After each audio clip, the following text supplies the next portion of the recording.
विघ्नहर्ता श्री गणेश, श्री गणेश, श्री गणेश।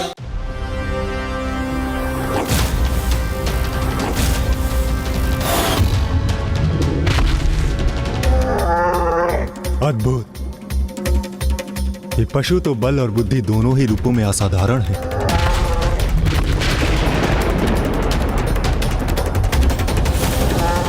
इतना दुस्साहस इस पशु का कि अब ये यहां भी विध्वंस की स्थिति उत्पन्न कर रहा है।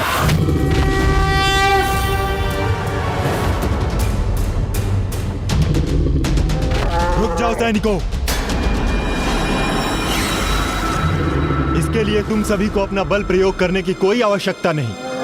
इसके लिए तो मात्र मेरा बल ही पर्याप्त है।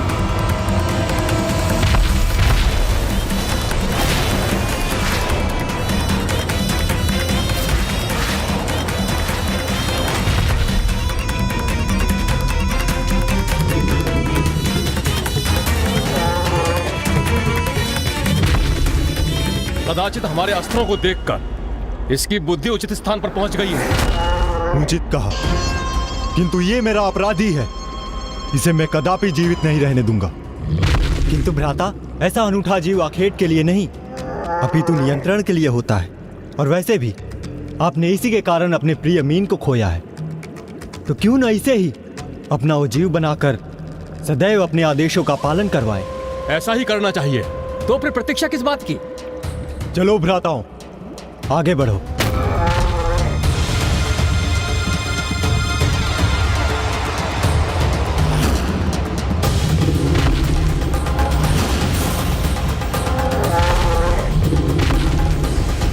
सावधान भ्राताओं, ये पशु आक्रमण के लिए आगे बढ़ रहा है।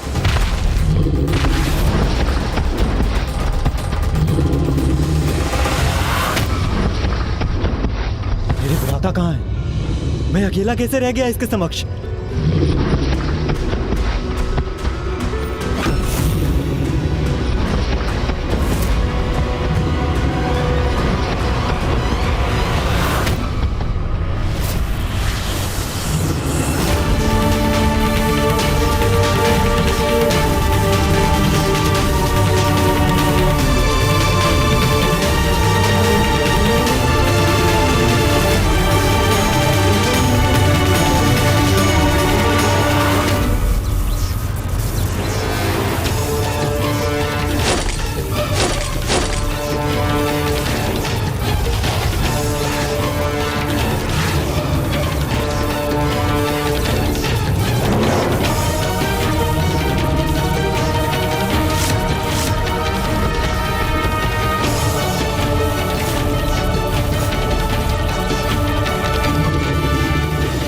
महादेव के विचित्र पशु, अब तुम मेरे नियंत्रण में हो। बंधक हो तुम मेरे।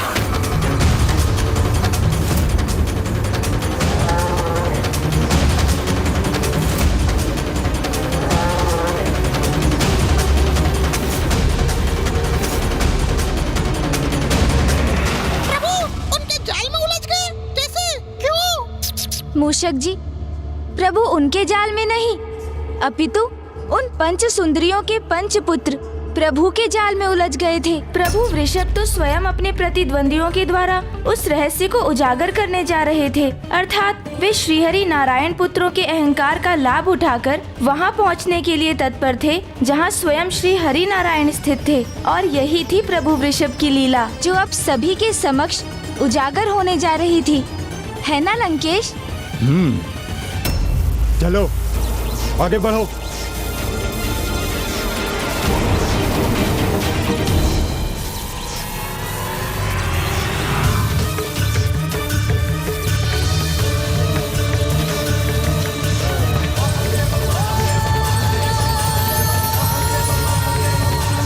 प्रभु श्री हरि नारायण के पश्चिम अर्थात मैं उचित स्थान पर हूँ।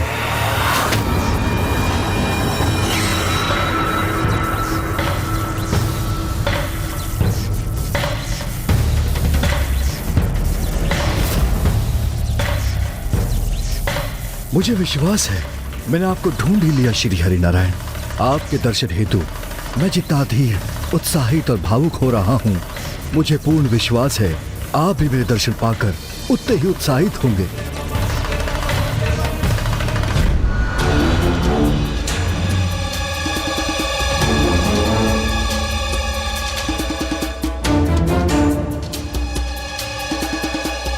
प्रभु, आपको यहाँ की व्यवस्था उचित तो लगी ना?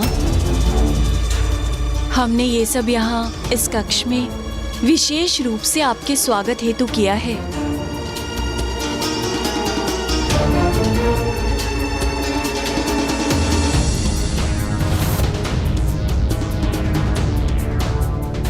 कौन है ये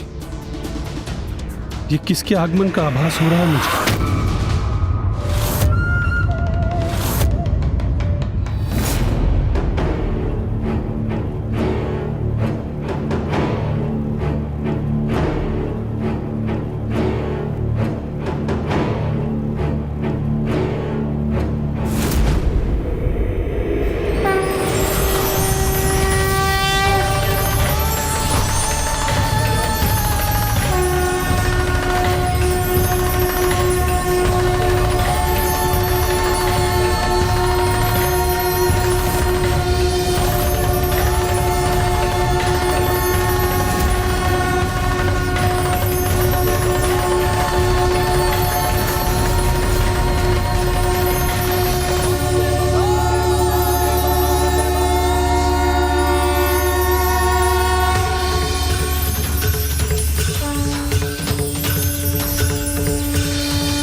ये सभी इस पशु को प्रभु के विशेष कक्ष में क्यों ले आए हैं?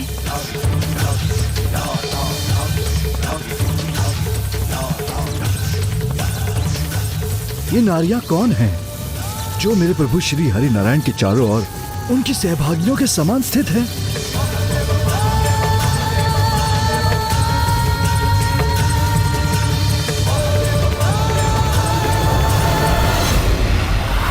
देखिए माताओं, जिसने हमें चुनौती देने का साहस किया, हम उसे ही बंधक बनाकर ले आए। विष्णु पुत्रों को चुनौती देने का परिणाम इतना ही भयंकर होता है। विष्णु पुत्र? ये क्या सुन रहा हूं मैं?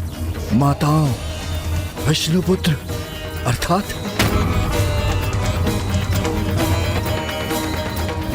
मैं आप पांचों की तपस्या से अत्यंत प्रसन्न हूं। सब कुछ भूलकर आ जाइए हमारे पास, यहाँ तक कि देवी लक्ष्मी को भी। तथास्तु, तथास्तु।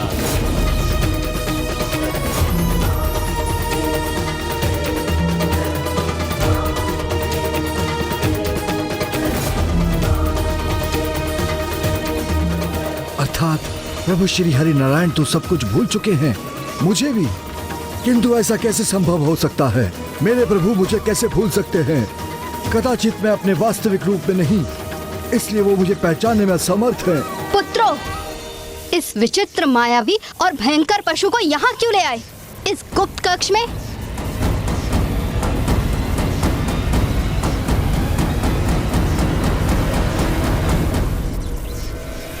मुझे विश्वास है, मुझे मेरे वास्तविक रूप में देखते ही श्री हरि नारायण मुझे अवश्य पहचान लेंगे।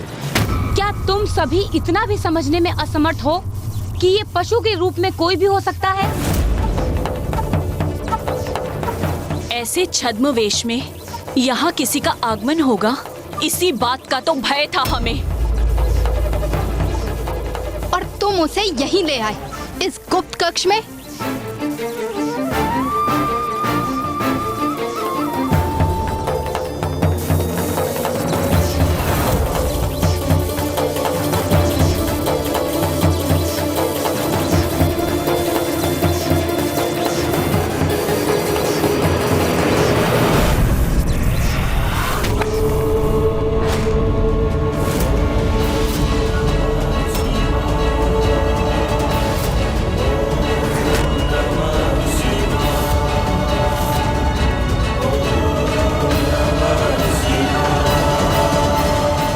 उष्ण कैसे हो गया?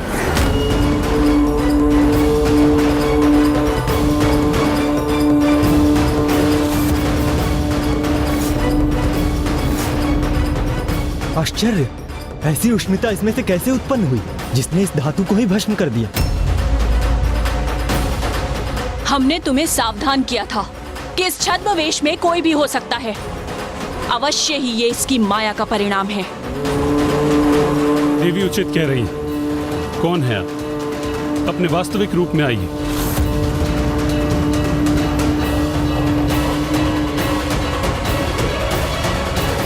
यथा शिवस्तथा विष्णु यथा विष्णुस्तथा शिवा।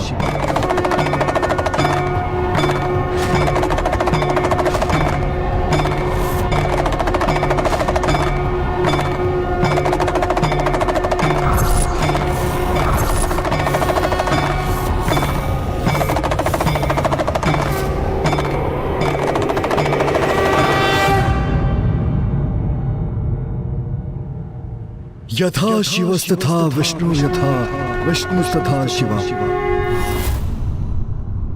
शिव शिव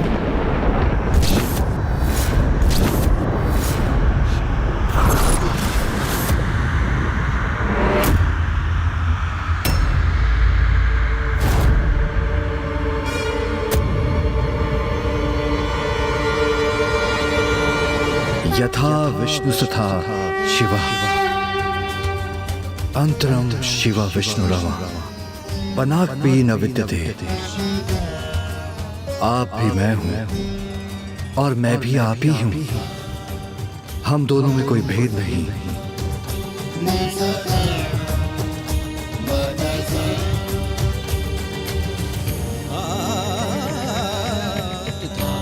पहचानिए नारायण, मैं आपका वो स्वरूप हूं जिसे आप अपने दिव्य मधुर वाणी में महादेव कहकर पुकारते हैं। महादेव कहकर पुकारते हैं। महादेव कहकर पुकारते हैं।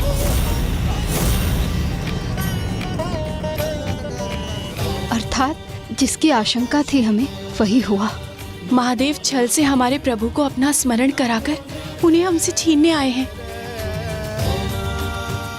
आप भी मैं हूं, मैं भी आप ही हूं। हम दोनों में कोई भेद नहीं।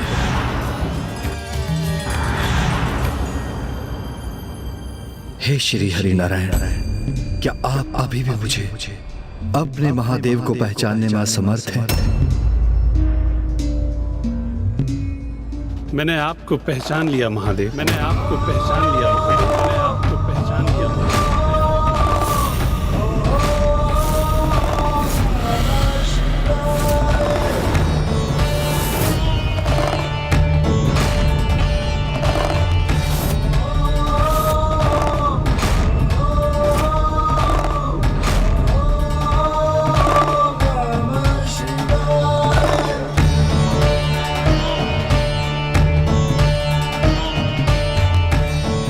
जान गए? नहीं, ये नहीं हो सकता। आप साधारण नहीं, अत्यंत दिव्य हैं, वैरागी भी हैं और महायोगी भी। एक अत्यंत प्रचंड योद्धा भी हैं और भोले भी। आपके समक्ष स्थिर रहकर ऐसा आभास होता है जैसे समस्त संसार का तेज आप में ही समाहित है। इसीलिए आपके आगमन का ऐसा अद्भुत अनुभव हुआ था मुझे। भले ही आप मेरे लिए अपरिचित हैं,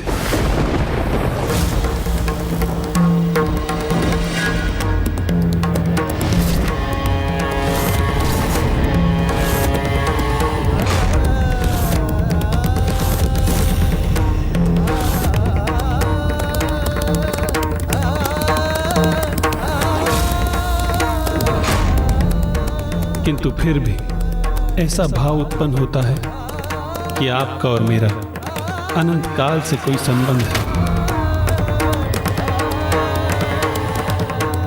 हे परम परमेश्वर, आपको अनेकों धन्यवाद कि स्वामी ने प्रभु महादेव को अभी भी नहीं पहचाना।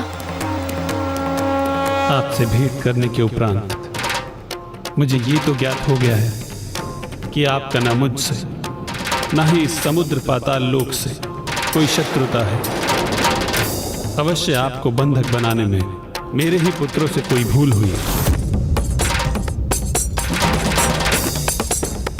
इन सभी की ओर से मैं आपसे क्षमा चाहता हूं महादेव।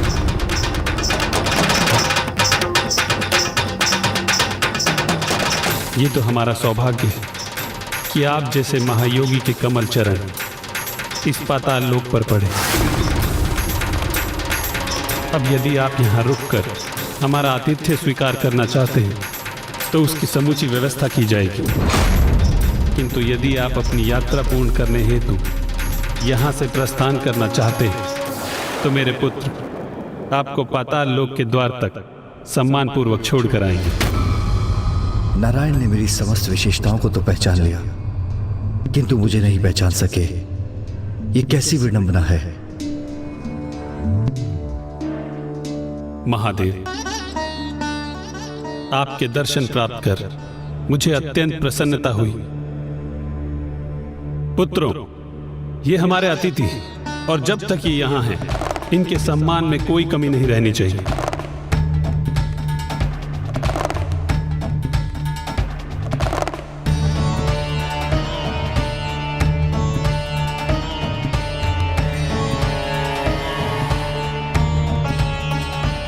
अब कोई संकट नहीं है, मुझे अनुमति दीजिए, मुझे मेरे कक्ष में जाना है।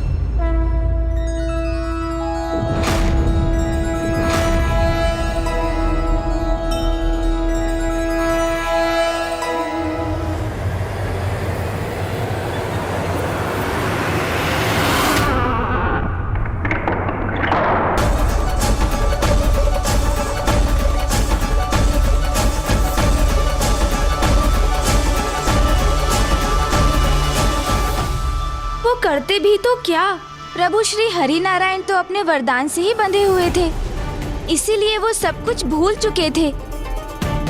और वैसे भी उचित समय के पूर्व तो कुछ भी नहीं होता। किंतु गौरी पुत्र, उन पंच सुंदरियों को समय से पूर्व ही सब कुछ चाहिए था, इसलिए तो उन्होंने वो सब किया। और अब भी उनके कुटिलता भरे कर्म रुके नहीं थे, इसलिए अब उन्होंने जो किया वो तो उनके विनाश का आरंभ था। प्रणाम है महादेव। अहो भाग्य हमारे कि आप यहाँ पधारे महादेव। और हमारे प्राणनाथ आपको नहीं पहचान सके, इसके लिए हम क्षमा प्रार्थी भी हैं प्रभु। हमें ज्ञात है महादेव, आपका यहाँ आगमन प्रभु श्री हरि नारायण को अपने साथ ले जाने के लिए ही हुआ है, किंतु उन्होंने हमसे विवाह किया है, इसलिए अब उन पर हमारा अधिकार है। हाँ प्रभु, क्योंकि वो हमारे पति और हमारे पुत्रों के पिता हैं। अब उन्हें हमसे कोई दूर नहीं कर सकता। स्वयं आप भी नहीं महादेव, इसलिए अब आपका यहाँ से प्रस्थान करना ही उचित होगा।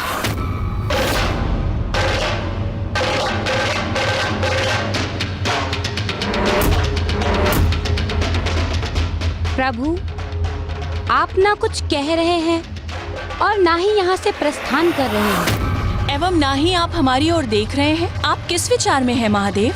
अब आपके समक्ष रिक्त हाथों लौटने के अलावा कोई अन्य मार्ग नहीं है। कुछ तो कहिए प्रभु महादेव।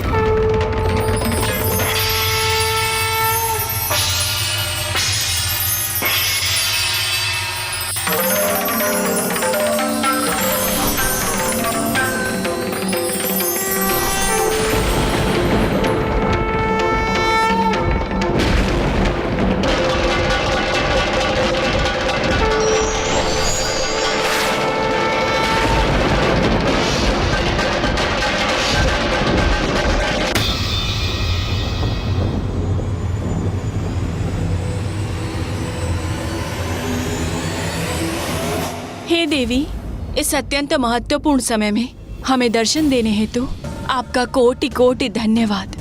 एक नारी होने के नाते आप हमारी व्यथा अवश्य ही समझेंगी। अब आप ही प्रभु को समझाइए ना देवी कि वो हमारे प्राणनाथ को हमसे ना छीने, क्योंकि हमें तो ऐसा आभास हो रहा है जैसे ना वो हमारी प्रार्थना सुन रहे हैं और ना ही वो हमसे कुछ कह रहे हैं। मेरे स्वामी के मर्यादित आचरण के अनुसार तो कभी भी किसी पर स्त्री से अनावश्यक संवाद नहीं करते, और उनका नारी भाग होने के कारण मैं आपकी व्यथा समझकर उसका उचित मार्ग अवश्य सुझाऊंगी और आप जो भी मुझसे कहेंगी वो मेरे स्वामी तक अवश्य पहुंचेगा। हे देवी, बस हमारी इतनी सी बात प्रभु के हृदय तक पहुंचा दीजिए कि वो हमसे हमारे पति को दूर करने का अन्याय ना करें। और वो अन्याय जो आप सभी ने देवी लक्ष्मी के साथ किया था। देवी लक्ष्मी के कहने पर श्री हरि नारायण आपके निकट आए, किंतु देवी लक्ष्मी को कहा गया था कि उनके उपकार आप सभी उन्हें ये फल देंगे। उनके पति उनके स्वामी को यहाँ से लौटने न देकर उनके साथ आप सभी ऐसा छल करेंगे? नहीं देवी, हमने छल नहीं तब किया है। हाँ देवी, प्रभु को पति के रूप में प्राप्त करना तो हमारे तप का फल है। क्या ये ज्ञात है आपको? जिस प्रकार स्वार्थ से की गई सहायता पुण्य नहीं होती, उसी प्रकार छल से प्राप्त किया गया वरदान तप का फल नहीं होता। जो तप आप सभी ने किया वो तप नहीं, एक कपटी युक्ति थी। एक पर पुरुष को प्राप्त करने का अनुचित मोह था। अपनी बहन के प्रति अनुचित ईर्ष्या थी आप सभी की। किंतु अभी भी समय है, आप सभी क्षमा याचना कर अपनी भूल स्वीकार करें।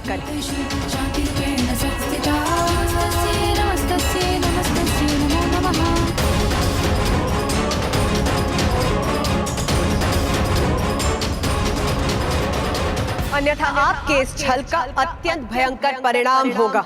देवी, आप हम पुत्रों के समक्ष हमारी माताओं को चेतावनी देकर बहुत बड़ी भूल कर रही हैं।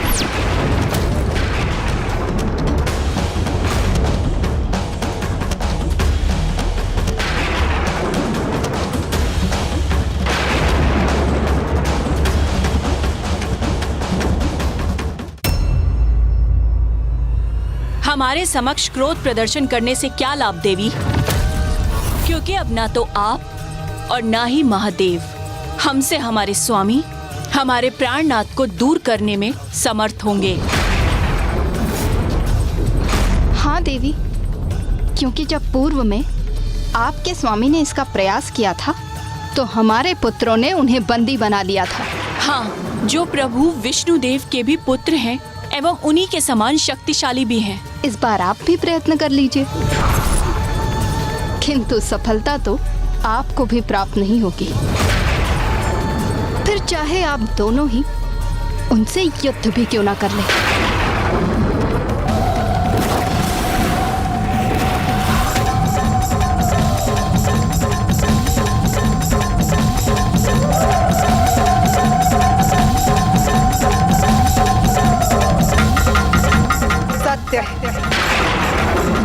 विनाश काले विपरीत बुद्धि। सर्वप्रथम आपने अपना विवेक खोया और अब अपनी जीवा पर भी नियंत्रण खो चुकी हैं आप। बहुत अहंकार है ना आपको अपने पुत्रों की शक्तियों पर।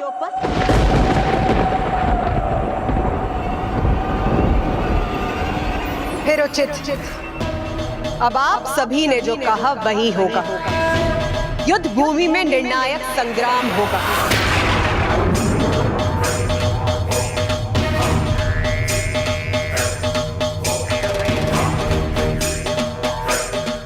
उचित है तो इस युद्ध हेतु अवस्था भी स्थिर है।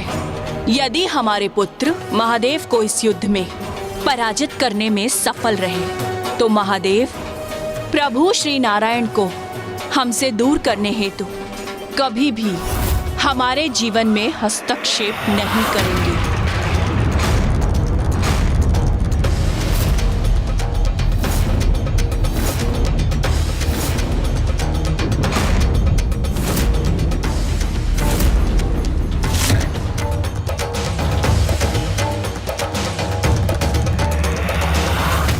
इस प्रकार आरंभ हुआ प्रभु महादेव के वृषभ अवतार और श्री हरि नारायण के 5 पुत्रों के मध्य वो युद्ध, जो वास्तव में धर्म और अधर्म के मध्य एक महायुद्ध था। अकेले प्रभु के समक्ष वो 5 भाई थे।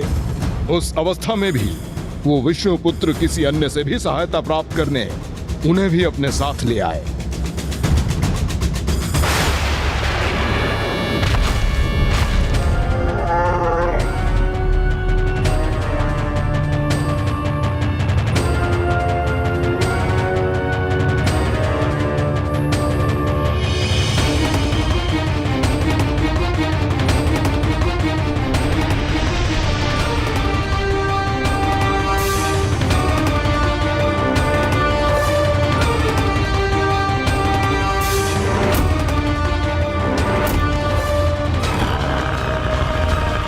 बड़े अचंभे की बात है कि आप अकेले ही आए हैं, क्योंकि कदाचित जिस युद्ध में आपकी पराजय निश्चित है, इसलिए कोई आपके साथ आना नहीं चाहता था। किंतु हम तो अपने साथ आसुरी बवंडर लाए हैं।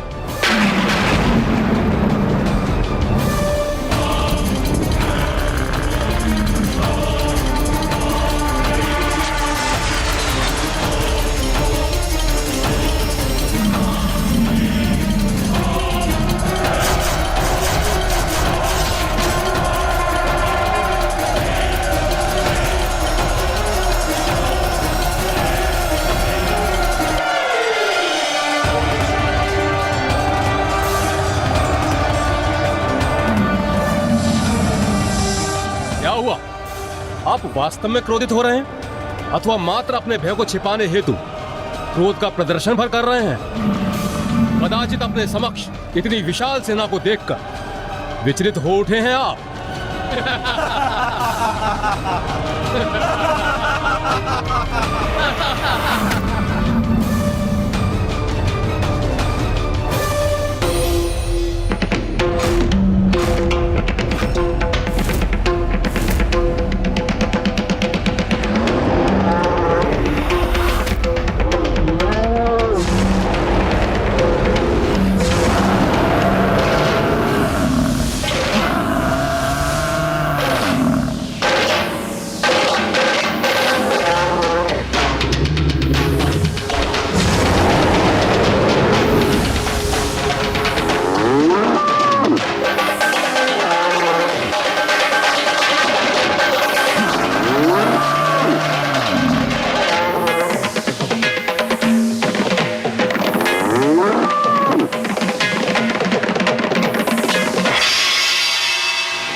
जो भी हुआ, किंतु हमारे लिए ये शुभ संकेत है। प्रभु श्री वृषभ के समक्ष कोई भी असुर जीवित नहीं रह सकता, किंतु हमारे पुत्रों को कोई क्षति नहीं पहुंची। इसीलिए ये तो स्पष्ट है कि हमारे पुत्र असाधारण हैं, वे अपराजय हैं।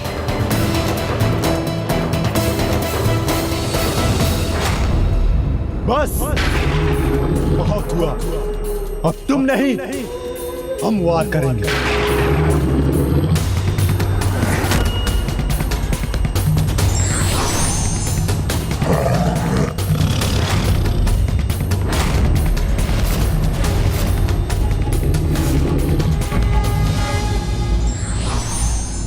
छल से प्राप्त विद्या हो या वरदान, वो एक निश्चित समय के पश्चात अपना प्रभाव अवश्य ही खो देता है। For more updates, subscribe to our channel, click the show links and enjoy watching the videos.